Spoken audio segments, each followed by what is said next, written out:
Assalamualaikum warahmatullahi wabarakatuh. Bismillah, alhamdulillah, wassalatu wassalamu ala rasulillah habibina wa syafi'ina Muhammad ibni Abdillah, wala hawla wala quwata illa billah, amma ba'dah.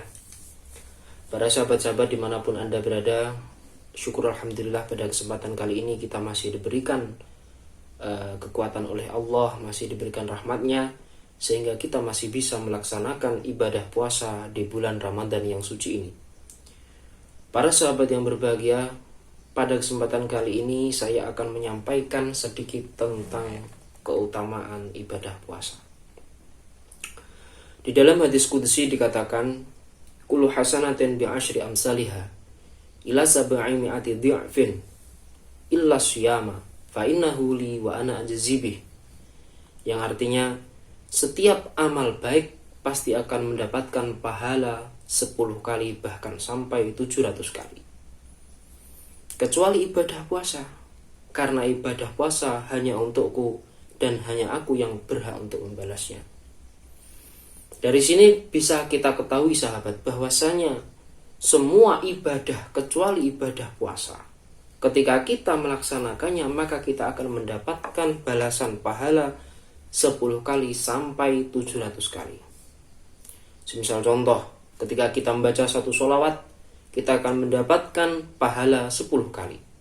Ketika kita membaca sholawat 10 kali, maka kita akan mendapatkan pahala 100 kali. Begitu seterusnya. Tetapi berbeda dengan ibadah puasa. Karena mengapa? Karena ibadah puasa hanya Allah yang tahu akan ibadah tersebut. Sehingga hanya Allah yang tahu akan pahalanya. Lantas, mengapa ibadah puasa itu berbeda dengan ibadah-ibadah yang lain? Inilah para sahabat yang perlu kita ketahui. Saya akan memberikan contoh perbedaan ibadah puasa dengan ibadah-ibadah yang lain. Semisal contoh ketika ibadah sholat, terutama ketika kita bersolat jamaah. Ketika kita bersolat jamaah, terkadang di dalam hati kita terbesit, kita sholat jamaah untuk pamer kepada orang, kepada masyarakat. Di dalam hati terbesit rasa malu kepada masyarakat ketika kita tidak berjamaah.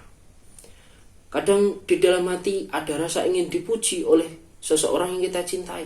Semisal contoh istri, semisal contoh mertua dan sebagainya.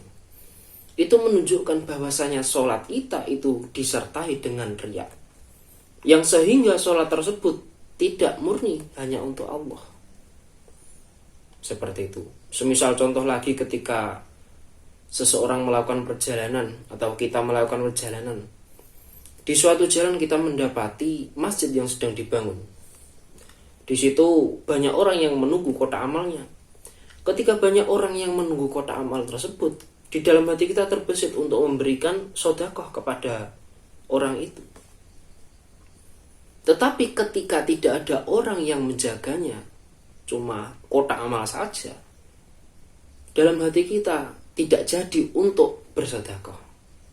Jadi di situ disimpulkan bahwasanya kita bersedekah ketika ada orang, ketika tidak ada orang kita tidak jadi bersedekah. Itu menunjukkan bahwasanya ibadah sedekah kita belum murni hanya untuk Allah. Seperti itu. Tetapi berbeda dengan ibadah puasa. Semisal contoh, si fulan melakukan ibadah puasa Senin Kamis. Pada saat itu cuaca sangat panas, yang sehingga menimbulkan rasa haus dan lapar.